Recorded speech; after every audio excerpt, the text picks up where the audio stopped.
¿Qué tal amigos de Puntos y Comas? Nos da muchísimo gusto que nos acompañen en este segmento de información útil rumbo a los comicios del domingo 2 de junio del 2024.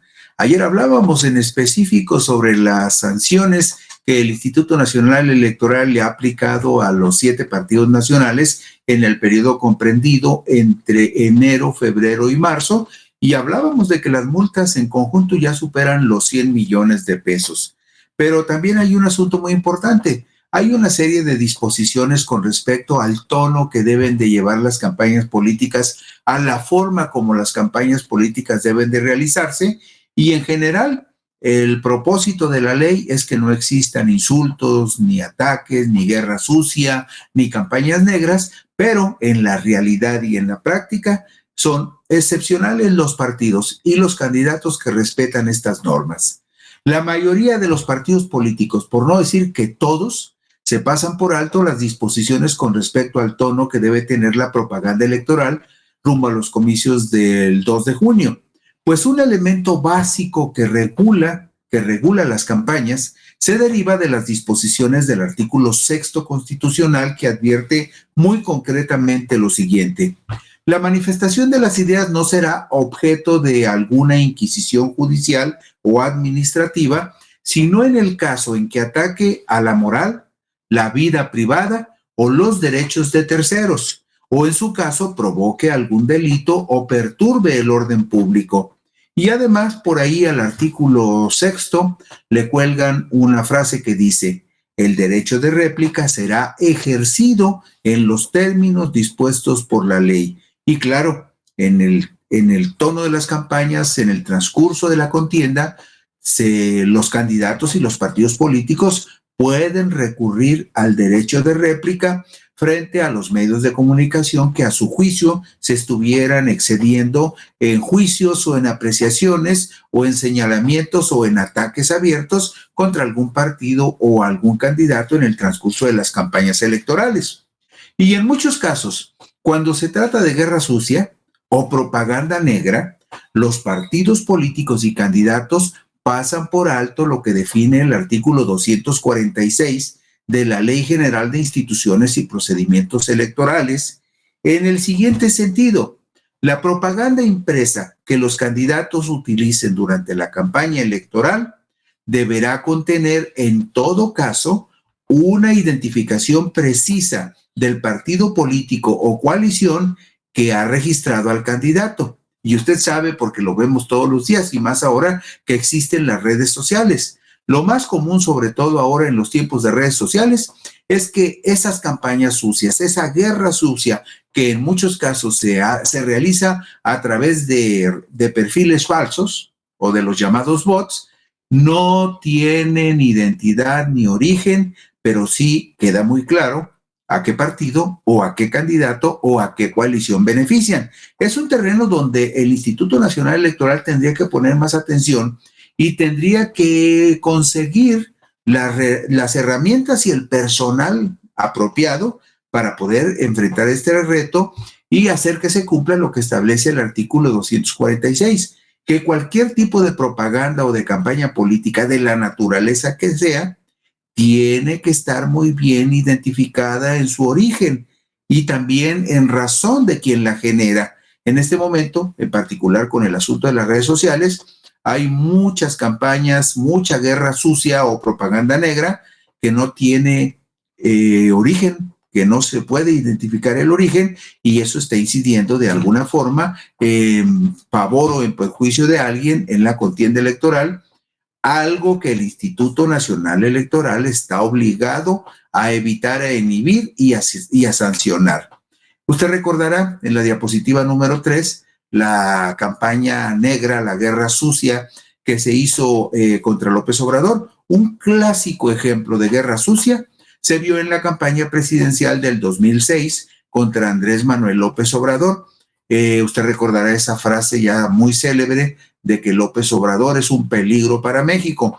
La imagen que vemos es una captura de pantalla del video que circuló en redes en esa campaña, en esa guerra sucia, en esa campaña negra en contra de López Obrador. Algo que en su momento se hizo y que de acuerdo con las disposiciones del Instituto Nacional Electoral no se podría hacer, aunque se haga. Esa es la contradicción. No se podría, no se debería de hacer y sin embargo se sigue haciendo. ¿En donde? En el anonimato que brindan las redes sociales. El punto 2 del mismo artículo 246 es muy preciso sobre el tono que debe respetar la propaganda electoral. Dice lo siguiente concretamente: la propaganda que en el curso de una campaña difundan por medios gráficos los partidos políticos, las coaliciones y los candidatos, no tendrá más límite en los términos del artículo 7º de la Constitución que el respeto a la vida privada de los candidatos, de las autoridades electorales y de las instituciones que controlan y que llevan adelante los procesos. Es decir, los candidatos y los partidos no se pueden meter en la vida privada de los dirigentes, de los partidos, de los candidatos que han sido postulados o de las autoridades electorales. Otro asunto también donde sabemos que el Instituto Nacional Electoral está fallando porque probablemente no tiene las herramientas tecnológicas adecuadas para enfrentar los desafíos de las redes sociales y de la guerra sucia que se hace en redes sociales.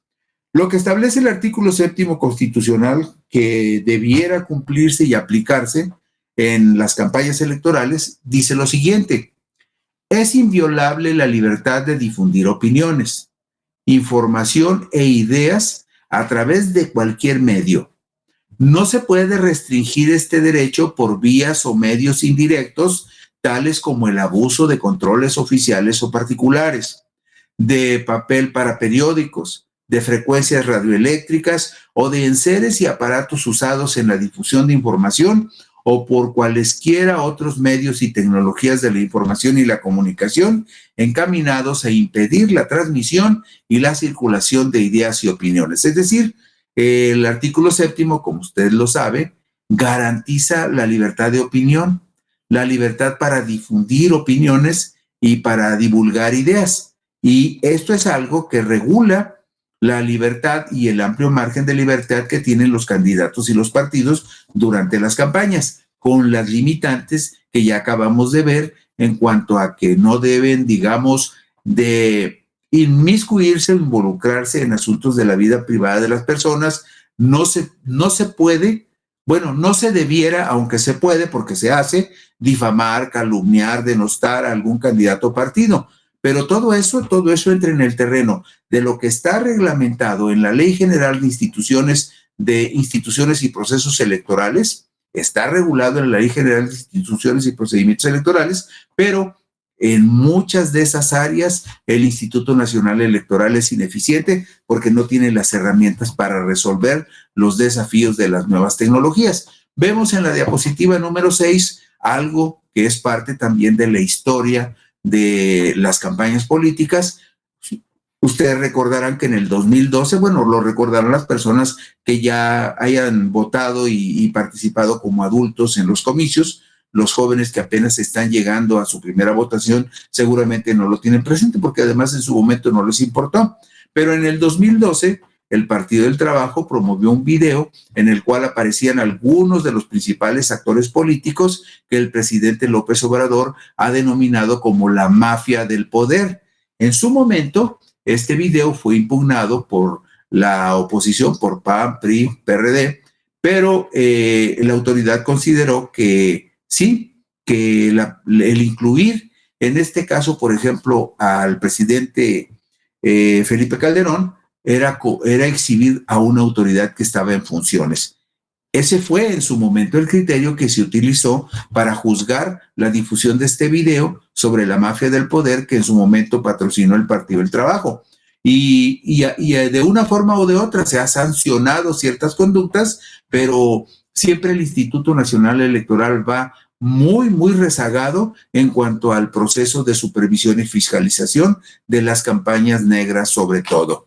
Bueno, las limitaciones sobre lo que los partidos políticos y los candidatos pueden difundir durante sus campañas políticas se reitera en el artículo 247 de la Ley General de Instituciones y Procedimientos Electorales, donde se establece con claridad que la propaganda y mensajes que en el curso de las precampañas y campañas electorales difundan los partidos políticos se ajustarán a lo dispuesto por el primer párrafo del artículo 6 de la Constitución, que, como ya lo vimos, garantiza la libre manifestación de las ideas.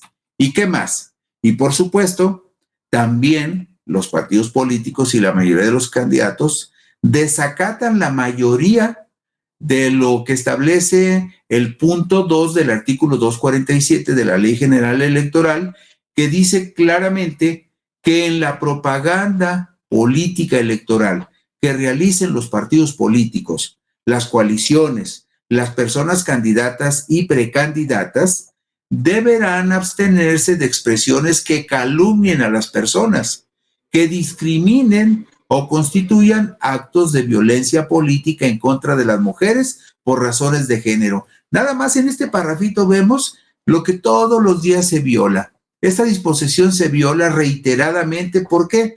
Porque dice que los candidatos y los partidos deben abstenerse de expresiones que calumnien a las personas, que discriminen a las personas o constituyan actos de violencia política en contra de las mujeres por razones de género. El Consejo General y la Comisión de Quejas y Denuncias del INE están facultados para ordenar, una vez satisfechos los procedimientos establecidos en la ley, para suspender de manera inmediata los mensajes en radio y televisión contrarios a esta norma, así como el retiro de cualquier otra propaganda. Sin embargo, hasta donde vamos, esperemos que esto mejore en abril y mayo, porque usted sabe que las campañas terminan el miércoles 29 de mayo.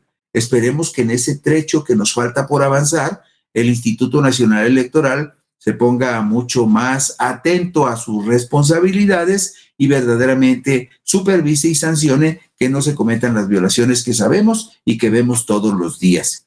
Y como antecedente de lo que ha sucedido en otras campañas donde se han cometido irregularidades que en su momento fueron sancionadas incluso con multas por parte del Instituto Electoral, está el caso que recordamos, por ejemplo, del 2021.